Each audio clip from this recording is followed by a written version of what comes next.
So E3 is officially over, and let me roll my windows up real quick so you won't hear all of this background traffic. So E3 is officially over, and I don't know what to think about this year overall. I mean, it's we had some good stuff. I think every vendor contributed something good to E3. So let's kind of start off in sequential order. Let's start off with EA. EA had Anthem, and that's pretty much what I'd be excited to see. That's pretty much what's going to get my money when it does drop. They also had, they announced FIFA 19. They announced Madden. They didn't really go into depth. They just kind of showed trailers. I would kind of like to see more of that. Moving on, Sunday, they had Xbox. Xbox dropped a lot of new stuff. Well, maybe not new stuff, but they had a lot of titles this year. Better, at least a better selection, in my opinion, than they did last year. So we got Battletoads now. We got one thing with the Battletoads, I wish they had actually shown some gameplay, because I mean, Battletoads is what, a 2D game? Unless they're trying to make this like, you know, completely revolutionize and have 3D, you know, some kind of 3D characters. But I believe it's just going to be a 2D beat 'em up game, maybe 2.5D, kind of like Yoshi's or so, where you have like a background. But I wish they had shown more Battletoads. We got a new Devil May Cry. That looks exciting. We got Gears of War 5. That looked really good. And then you got this Jump Force game. Like, at first I saw, I saw Goku. I was like, what? And then they had that One Piece guy. I was like, what? I was like, what's going on here?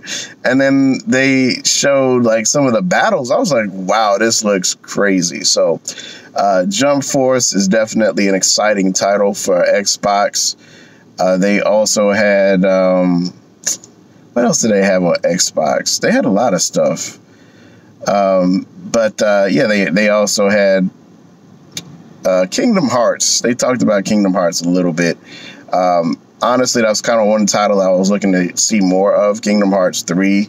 But it is good to know that Kingdom Hearts will be bundled all together in like some of the previous versions we bundled. So that's going to be a win. So for your $60, you'll get more of that. So,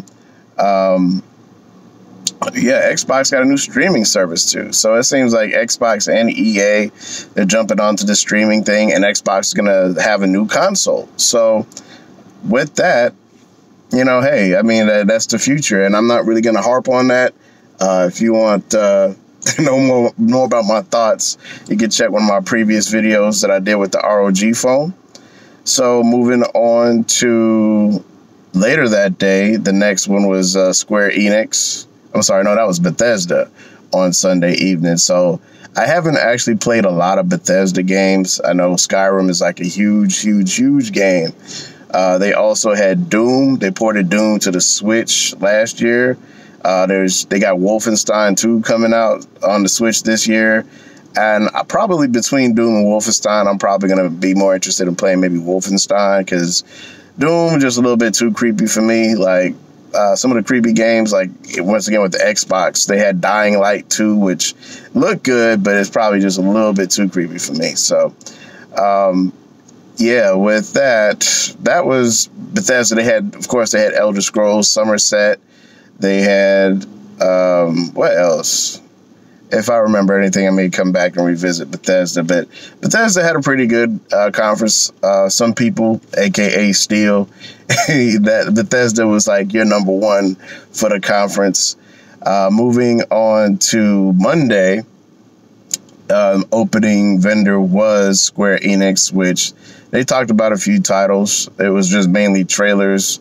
I think theirs was like 30 minutes and they were done. So because they were kind of, in my opinion, one of the weaker ones, just because they didn't really show any gameplay, if anything. They just showed, especially when it came to Kingdom Hearts, they showed the same trailer that's already in rotation. So it was kind of a letdown for me. Then they had this game called A Quiet Man or whatever. And I'm just like, okay. So they showed a trailer. It kind of looks like Yakuza. Like, this guy is in the alley and he goes and he punches some dudes up. You know, like it's just like, okay, have you shown me anything that? It hasn't shown me anything to really sell me on anything. This guy, I guess he's deaf or something like that. So we'll have to wait and see. But Square Enix kind of let me down. Of course, they had Beyond Good and Evil 2, which I also wanted to look forward to seeing.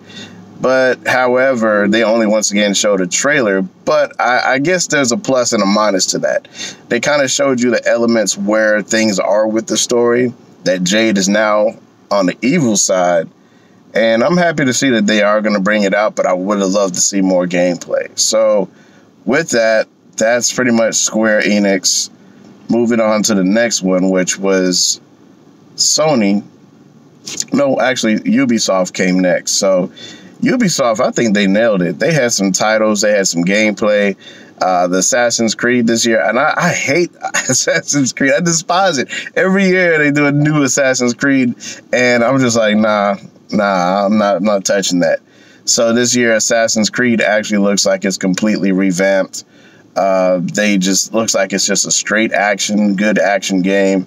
The sword, you can see the sword was on fire when he was fighting the dude, and like the fighting system looks like it's so advanced, and I definitely want to play that.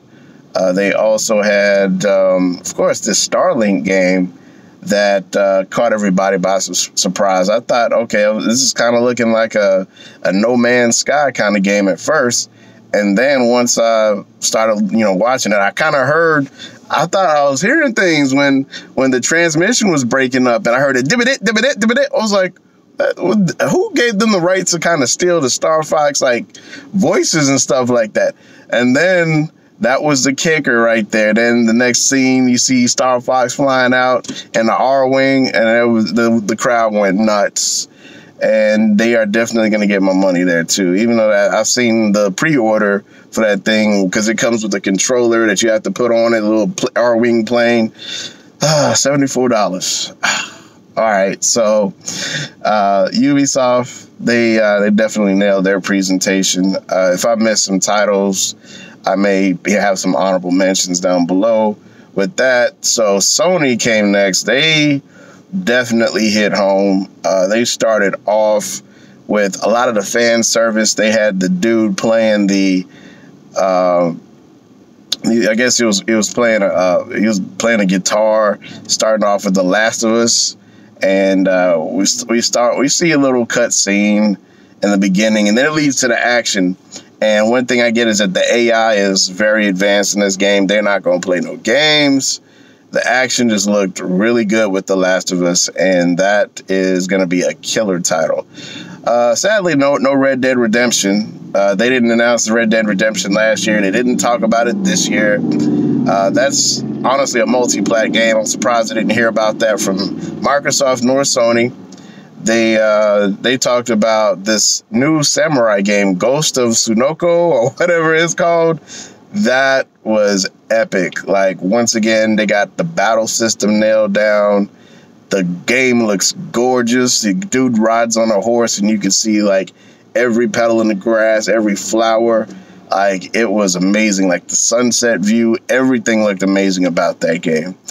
Then you also had, of course, they did some Kingdom Hearts stuff there too, which they kind of showed a little bit more, but not a whole lot more Kingdom Hearts. But yeah, Sony just, once again, they nailed it for me. Then today we had Nintendo. Nintendo, it's like hit or miss. If you're a Smash Brothers fan, then this was definitely for you. I like Smash Brothers, but at the same time, I was kind of expecting Nintendo to bring some more content. They did bring some more content. We did get into more Mario Party 5. They have like some indie games in between. They also have Paladins. They have Fortnite that's available now. They have Dragon Ball FighterZ, if I hadn't said that in a second. That's interesting. They got Overcooked 2 coming out. I never played the first Overcooked, but with the Nintendo presentation, I'd say it was okay. I mean, some people are saying it's bad, but I think it was okay. I think they could have been better, but once again, they do have their Treehouse stuff, and they do Nintendo Directs throughout the year. So even with the Nintendo, they announced Wolfenstein without, being at E3, but it's just that, they could have maybe conserved some of those Nintendo Directs and push some of that to now, because I think it would have been more of a wow factor with Splatoon, like the whole one-player expansion. If they had saved that for today, that would have been a wow factor.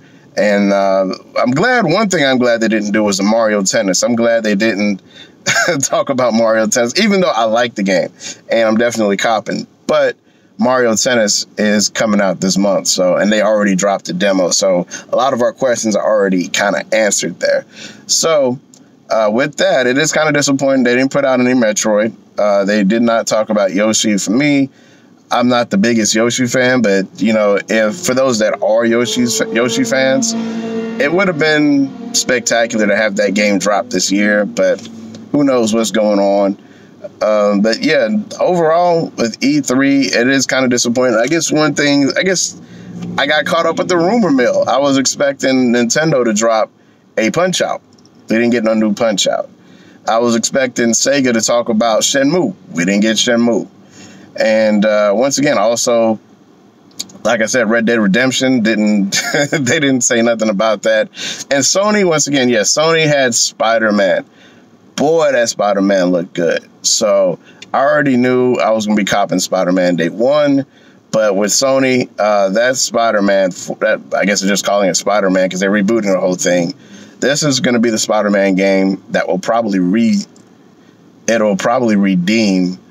the whole batch of bad Spider-Man games. So looking forward to that. So I just wanted to give some thoughts here on E3 overall. Was it a good E3 this year?